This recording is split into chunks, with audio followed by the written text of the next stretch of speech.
हूँ, क्या मैं आपकी तारामती सेविया नहीं हूँ? नहीं। वाह स्वामी जी वाह, आप सत्य के खातिर, आप अपने मालिक के खातिर अपने अर्धांगिनी को आप भूल गए हैं। भूल है इसलिए कि कभी झूठ नहीं बोले हैं, इसलिए ये कहते हैं ना पत्नी हो ना तुम्हारी पता। वाह स्वामी जी, हाँ, आप अपने मालिक के खातिर आप अपने अर्धांगिनी को छोड़ रहे हैं, उससे ठुकरा रहे हैं, जिससे कि संसार की सारी खुशियां मेरी झोली में आपने दिया और कफन और पैसे की मांग करते हैं स्वामी जी। हे नाथ बतलाइए, विपरीत शास्त्र कहाँ बतलाते हैं? हे स्वामी मुझे बताइए, हे नाथ बतलाइए, विपरीत शास्त्र कहाँ बतलाते हैं? पुत्र का कफन असूल करे पिता, पुत्र का कफन असूल करे पिता, न्याय कहाँ बतलाते हैं?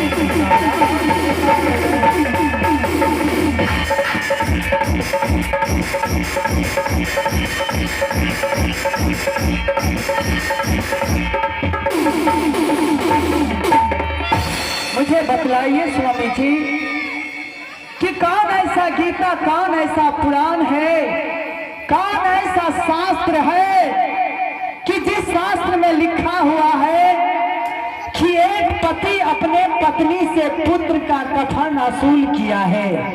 बताइए स्वामी जी, आज तक कोई ऐसा शास्त्र नहीं है, कोई ऐसी गीता नहीं है, कोई ऐसा पुराण नहीं है, लेकिन हमारे शास्त्र में है। वाह स्वामी जी, हाँ, आज तक जो नहीं हुआ है आज हुआ होगा, आप करेंगे स्वामी जी। हाँ। आप अपने पुत्र को भले भूल जाइए स्वामी जी, आप पिता हैं, आप अपने पुत्र को भूल जाइए। पत्नी को भूल गए, पुत्र को भूल गए, सबको भूल गए, हमारे ग्रंथ में है। इसलिए सत्य और धर्म जोड़ते हुए जा रहे हैं, इसलिए बिना कफन लिए हुए दाह संस्कार नहीं हुआ। लेकिन ये स्वामी जी, मैंने इस पुत्र को जन्म दिया है,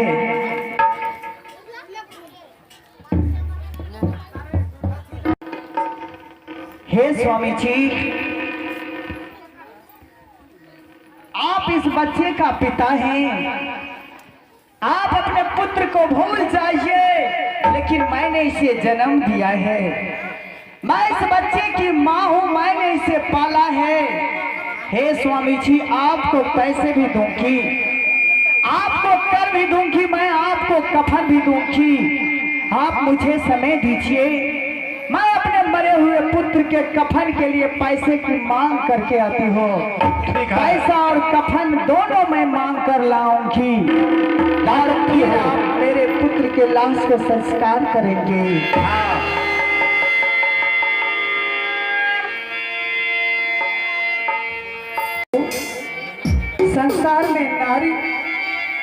संसार में नारी की मदद नारी करते हैं, नजरों से दूर कर दिया है। आज मरे हुए पुत्र का भिक्षा मांगने के लिए जाऊंगी, आप लोग जरूर मेरी मदद करेंगे। हाँ, ये मारा लो जे आप बेटा के मां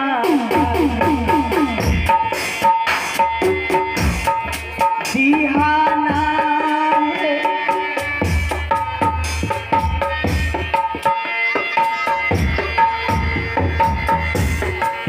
में पैसा बहुत मिला, इसके बदले कफन के बदले पैसे ही ले लीजिए। हे रानी, पैसा नहीं कफन चाहिए।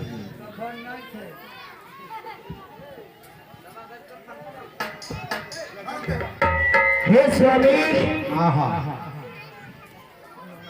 अगर यह पुत्र जीवित रहता, रोहितदास इस संसार में जीवित रहता, तो जितना अधिकार मेरा था इस पर, उससे कई गुना ज्यादा अधिकार आपका रहता। ये बात तो ठीक है, आप पिता हैं, आप भूल गए।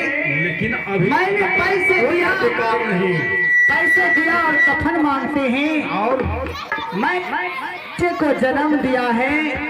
मैं इस बच्चे का अगर मैं कर के लिए पैसे दिया है तो मैं कफन भी दूंगी, मैं कफन दूंगी स्वामी जी। हाँ मेरे शरीर में पहनी हुई 12 हाथ की साड़ी है, ठीक है। इस 12 हाथ की साड़ी को मैं दे रही हूँ।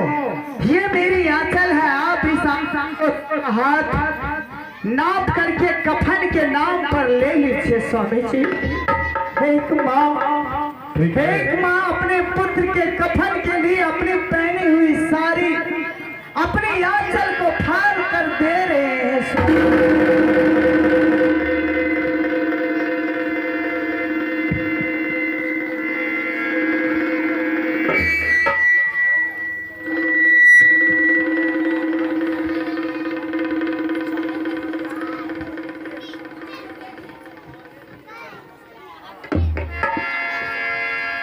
हाँ है नापी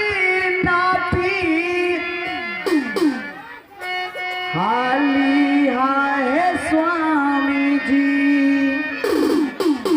पुत्र के है का खाना है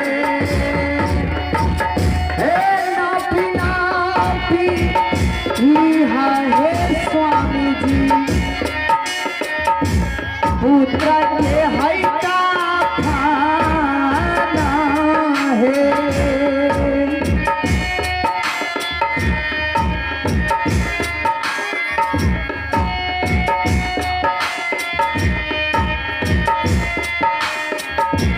पुत्र के कफाना है स्वामी, पुत्र के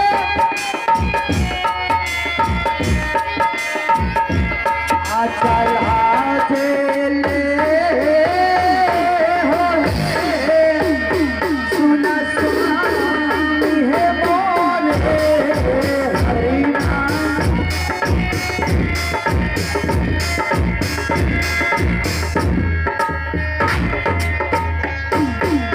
हे स्वामी जी, आपको मैंने अपना आंचल दिया कि आपने इसमें से 1.25 हाथ नाप कर लीजिए। पुत्र के कफन के लिए मेरी आंचल ले लीजिए। ना तो अभी आंधी है, ना तूफान है, ना बादल गरज रही है, ना बिजलियां चमक रही है। जब आंधी तूफान नहीं है तो आपके हाथ इतना मजबूत क्यों नहीं कि इस आंचल को फाड़ सके स्वामी जी? आपके हाथों से यह आंचल क्यों छूट जाती है, जबकि ना आंधी है, ना बरसात है, ना बिजलियां गरज रही है? ठीक कहते हो। ना बिजलियां चमक रही है, ना बादल गरज रही है, तो ये आपके हाथों से ये छोटा सा आंचल शायद लगता है कि आज तक कोई ऐसा ग्रंथ नहीं है कि एक पति अपने पत्नी का आंचल फाड़ कर अपने पुत्र के लाश के संस्कार करने के लिए कफन का टुकड़ा लिया है। आप अपने आंखों के सामने ऐसा होने नहीं देंगे तो ठीक है स्वामी जी, आप अपनी आंखों में पट्टी बांध लीजिए। हाँ, और अपने पुत्र का कफन अपने अर्धांगिनी से लीजिए स्वामी जी। जिस औलाद को आपने जन्म दिया, मैंने पाला, आज उस बच्चे का कफन आज लीजिए स्वामी जी।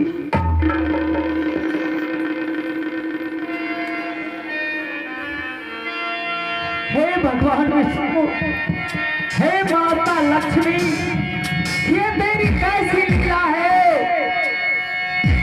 हाँ हे नापी ले हो या हे स्वामी जी, पुत्र के है का खाना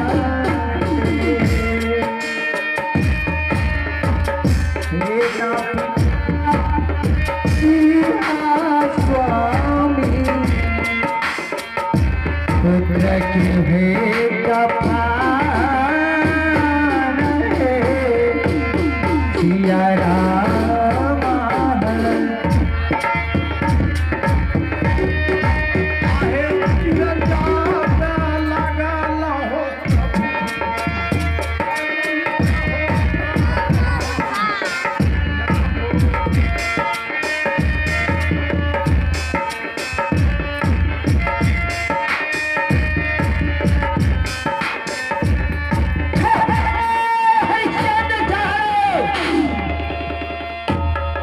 यदि तुम इस समय इस वक्त अरे पुत्र को मेरा संस्कार कर देते हो तो यह सत्य नाम का चीज नहीं रहेगी।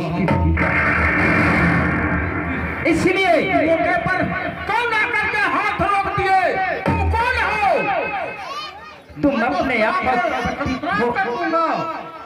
तुम अपने आंखों का पट्टी खोल करके देख, मैं वही विश्वामित्र हूँ जिसने तुम्हें अयोध्या से लेकर शमशान घाट तक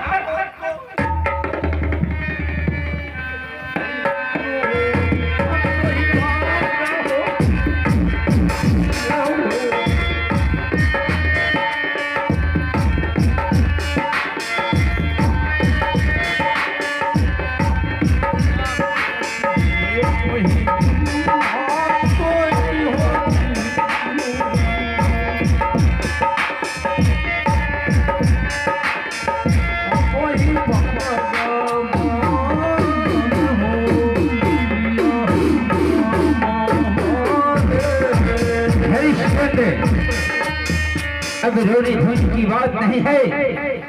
तुम अपना चुनाव में अटल रह गया, मैं हार गया। इसलिए तुम अपने तिजोरी का चाबी लो और अयोध्या नगरी जाके अपना राज करो। नहीं गुरुदेव चाहिए अयोध्या नगरी और 7 दिन से रखा हुआ श्मशान घाट में हमारा पुत्र है और हम अयोध्या को चले जाएं। सुनो हरिश्चंद्र, ना तुम बिका है, ना तुम्हें कोई खरीदा है, ना तो तुम्हारा पुत्र मारा है। तो हुआ क्या है मेरे साथ? हाँ, तुम्हारे साथ यही। हे गुरु विश्वामित्र, आपने मेरे स्वामी जी को सपनों में आकर डाल लिया, दर दर के ठोकरे खिलाया, उससे भी आपका जी नहीं भरा तो मेरे पुत्र को मरवाया आपने। इस समय आप देने के लिए क्या लाए हैं? आपने तो मेरा सब खुशी ले लिया है। शिष्या, तुम शांत रहो। तुम्हारी पुत्र बिल्कुल जीवित है। क्या वह जीवित है? हाँ। तो जीवित करके दीजिए मुझे, मेरा आधार मुझे लौटा दीजिए। हे माता लक्ष्मी, बचपन से लेकर आज तक मैंने पूजा करती आई इसी दिन को देखने के लिए कि एक 8 वर्ष का बेटा अपनी माँ के सामने मरा हुआ हो और स्वामी मेरा अपना हो करके पराया हो जाए। क्या इसलिए मैंने आपकी पूजा किया? सुनो शिव्या, तुम्हारी शब्द और बल दोनों प्राणियों की शब्द बल से इंद्रासन, विष्णु लोक, आकाश पाताल, मृत्यु लोक सभी हिल रहे हैं। और मैया लक्ष्मी तुम्हारी अर्चना के लिए आप पहुंची हो शमशान घाट। इसलिए तुम धीरज धारज करो, तुम्हारी पुत्र बिल्कुल जीवित है। मुझे कुछ नहीं चाहिए, मुझे मेरा मरा हुआ पुत्र वापस चाहिए। ठीक है, ठीक है सेव्या, जिसे तुम मरा हुआ समझ रही हो वो मरा नहीं, वो जीवित है। और तुम जो सोच रही हो कि इतना कष्ट का सामना कैसे करना पड़ा, तुम्हें कष्ट का सामना नहीं, तुमने सत्य का सामना किया है। क्यों नहीं मैं सोचूं? मेरे स्वामी जी एक अछूत जान डोम के यहाँ नौकर बना, डोम ने खरीदा मेरे स्वामी को, मुझे पंडित ने खरीदा। क्या सुनो, वह डोम नहीं था, वह तुम्हारे पति को खरीदने वाला डोम नहीं था, वह साक्षात विष्णु था। भगवान विष्णु, हाँ, आपने मेरे धर्म को बचाया तो मुझे और तुम विप्र के हाथ जो बिकी थी वह विप्र नहीं था, स्वयं विष्णु था। मैं आपकी माया को पहचान नहीं सकी माता लक्ष्मी। हे भगवान विष्णु, मुझे माफ कर दीजिए और मेरे पुत्र को जीवित कर दीजिए। ठीक है सेव्या, मैं तुम्हारे पुत्र को जीवित कर देता हूँ। हमारी पुत्र जीवित है तारावती।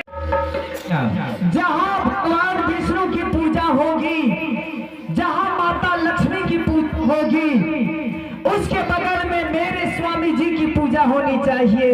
ऐसा वरदान देना होगा स्मशान घाट में माता लक्ष्मी।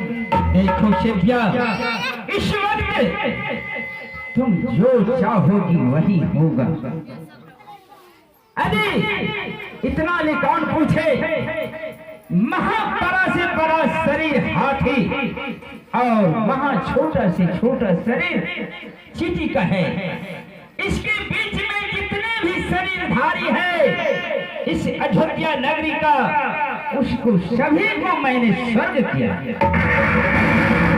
हे गुरुदेव, समझ न पाई माया तेरी, अब हम लोगों को माफ कर दीजिए। लेकिन इतना दर दर की ठोकरें संसार हरिश्चंद्र ने किया, एक एक सफल होने की बात वह इंद्रासन अधिकारी होगा। भगवान स्वयं आते, इंद्र भगवान स्वयं आते मेरे स्वामी जी के सामने, कहते कि तुम विश्व उजग मत करो, नहीं तो संसार में जो 100 अश्वमेध जग कर लेते हैं उसे स्वर्ग का राजा बन करता है, स्वर्ग का अधिकारी होता है। इसीलिए इसको सत्य को मैंने भंग किया और इसका याचना में हम सभी देवताओं समस्त जो कि यह याचना में अटल हो गया। बोलो महाराज हरिश्चंद्र की, सूरज चांद सितारे जब तक नाम रहेगा महाराज हरिश्चंद्र नाम तुम्हारी। हे गुरुदेव, आज आपने दुख दिया, मुझे दुख का सामना करना पड़ा। उस दुख से कई गुना ज्यादा सुख इस बात की है कि संसार में अब मेरे स्वामी जी का भी होगा। तो ठीक है, आप लोग यहाँ तक का प्रोग्राम देख चुके हैं, अब ये कहानी समाप्त हो चुकी है। रात भर आप लोग की सेवा किया है, नाटक के रूप में सत्यवादी राजा हरिश्चंद्र का कथा नाटक के माध्यम से आप लोग के बीच रखा और दिखाया। हम बच्चों से जो भी त्रुटि हुई होगी या गलतियां हुई होगी, आप अबोध बच्चा, छोटा बच्चा समझकर मुझे माफ करेंगे और मैं माफी की आभारी हूँ। अब हम लोग भी अपने घर जाएंगे और आप लोग भी अपने अपने घर जाएंगे। चलिए।